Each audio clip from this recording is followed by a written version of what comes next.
हरे कृष्ण राधे राधे। आंवल की एकादशी आंवला और रंग भरी एकादशी के नाम से जाना जाता है। यह व्रत हर साल फागुन मास के शुक्ल पक्ष की एकादशी तिथि को किया जाता है। व्रत के दौरान भगवान विष्णु और आंवले के वृक्ष की पूजा की जाती है। मान्यता है कि इस दिन व्रत को विधि पूर्वक करने से मोक्ष की प्राप्ति होती है और पूजा के दौरान व्रत कथा का पाठ करना और सुनना दोनों ही बेहद लाभदायक माना जाता है। आंवल एकादशी की पावन पवित्र कथा सुनाने जा रही हूँ।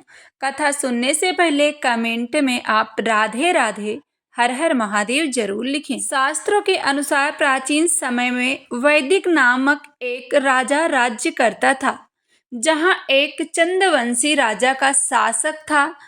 उस राज्य के सभी लोग भगवान विष्णु के भक्त थे। नगरवासी हर महीने श्रद्धा पूर्वक एकादशी का व्रत रखते और भगवान विष्णु की पूजा अर्चना करते थे। फागुन महीने की एकादशी के अवसर पर पूरे नगर में व्रत और कथा का आयोजन किया जा रहा था।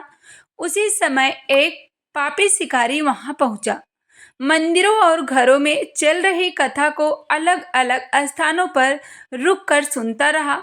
कथा सुनते सुनते उसने पूरी रात जागरण में ही बिता दी। अगली सुबह शिकारी अपने घर लौटा। कुछ समय बाद उसकी मृत्यु हो गई। पापों के कारण उसे नरक जाना पड़ा, लेकिन अनजाने में सुनी गई आंवल की एकादशी कथा और किए गए जागरण पुण्य का फल उसे प्राप्त हुआ।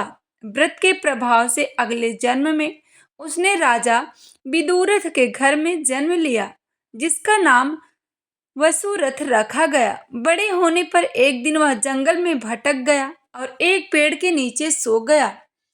इसी दौरान कुछ डाकुओं ने उस पर हमला कर दिया, लेकिन उनके अस्त्र शस्त्र का राजा पर कोई असर नहीं हुआ। जब वसुरथ की नींद खुली तो उन्होंने आसपास हमलावरों को जमीन पर गिरा हुआ पाया।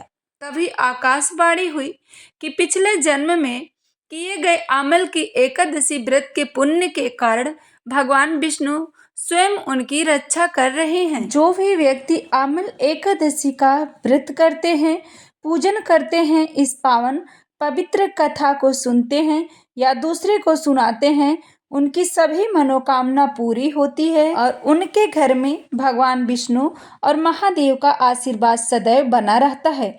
ऐसी पावन और पवित्र कथा सुनने के लिए जो भी भाई बहन चैनल पे पहली बार आए हैं, अभी तक आपने चैनल को सब्सक्राइब नहीं किया तो सब्सक्राइब जरूर करें, ताकि इस तरह की धार्मिक और पवित्र कथा हम सबसे पहले आपके पास पहुंचा सके।